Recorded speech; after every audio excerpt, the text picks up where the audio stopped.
Welcome back mga katutok, balik na naman tayo sa pamamana at ito yung ating unang isda. Yon, kumaripas. Ayaw magpapana mga katutok pero hayaan na lang natin dahil medyo maliit pa naman ang isda na yan. At ito mga katutok, unang isda natin sa gabing ito ay nakapana tayo ng malaking lifty, mag-1 kilo na ito. Hindi natin na videohan sa pagpana mga katutok, gawa ng kinakapos pa tayo, naghangin sa ilalim ng tubig dahil kalulusong pa lang natin. At dito mga katutok, sa pagsisid natin ulit ay meron tayong nakitang lamon-lamon malaki nasa ilalim ng table corals. Yun o, sapol, lagapak mga katutok. Ayan, mahigit kalahating kilo na yan mga katutok.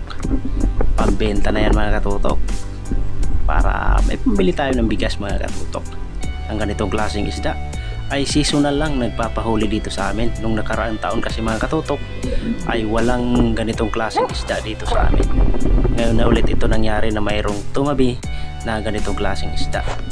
Masarap ito mga katutok sa kinilaw, lalo na sa sinigang mga katutok.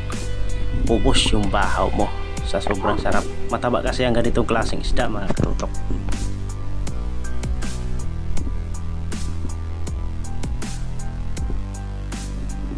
At dito mga katutok, sa maliit na table corals ay meron tayong nakitang isdang salinggukod kung tawagin sa amin. Kaso daplis yung tama, iyon, nakawala mga katutok. At agad kong binalikan yung nakawalang isda pero danggit yung ating nakita mga katutok. Yun, sapol yung danggit. Sayang yun mga katutok, pampaksyon na sana yun pero may kapalit naman isang masarap na danggit mga katutok.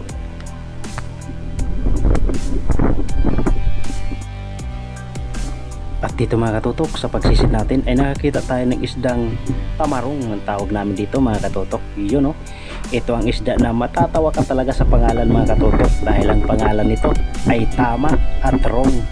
Tama na nga mga katutok, paano pa naging wrong? Bihira talagang pangalan ng ganitong klaseng isda dito sa amin.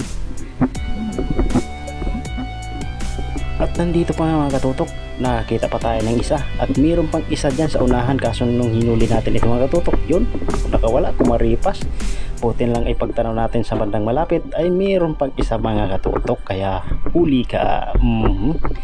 Talagang tatawa talaga sa pangalan nito mga katutok, tamarong.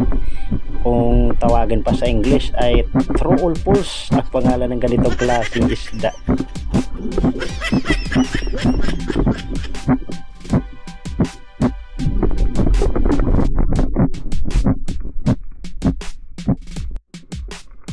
At ayan mga katutok, sisid tuloy tayo at ito yung ating nakita, isang talagbago. Sapul ka, huwag kang gagalaw sapul. Dito pala mga katutok ay namalayan ko, wala na pala tayong sima mga katutok. Hindi ko alam kung saan sumabit, dito ko lang napansin na wala na pala tayong sima. At sa pagsisid natin ulit mga katutok, nakakita tayo dito ng isang lungnos emperor. May tama na ito sa batok, siguro pinana na ito ng kasamahan ko mga katutok. Ayos, sapol, pang ulam na rin ito mga katutok.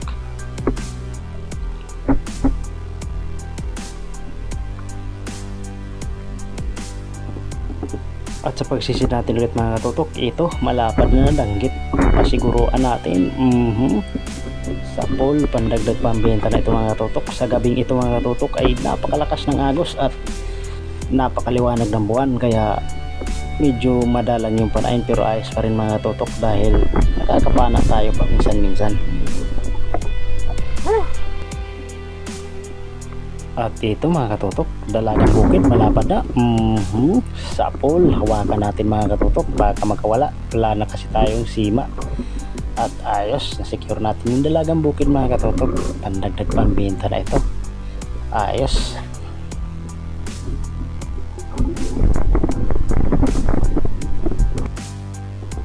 At ito mga katutok, nakakita tayo ng malapad na danggit ulit. Kaya huwag na natin palagpasin. Ayos, pambinta na rin ito mga katutok. Ang kilo nito dito sa amin mga katutok ay umaabot ng 160 to 170. At dito nga mga katutok ay gumilid na kami. Ayan, mataas na talaga yung buwan at napakaliwanag. Gumilid na kami dahil malakas din yung agos mga katutok. Andito na kami sa harap ng kubo. Bali pa high tide na pala ito mga katutok.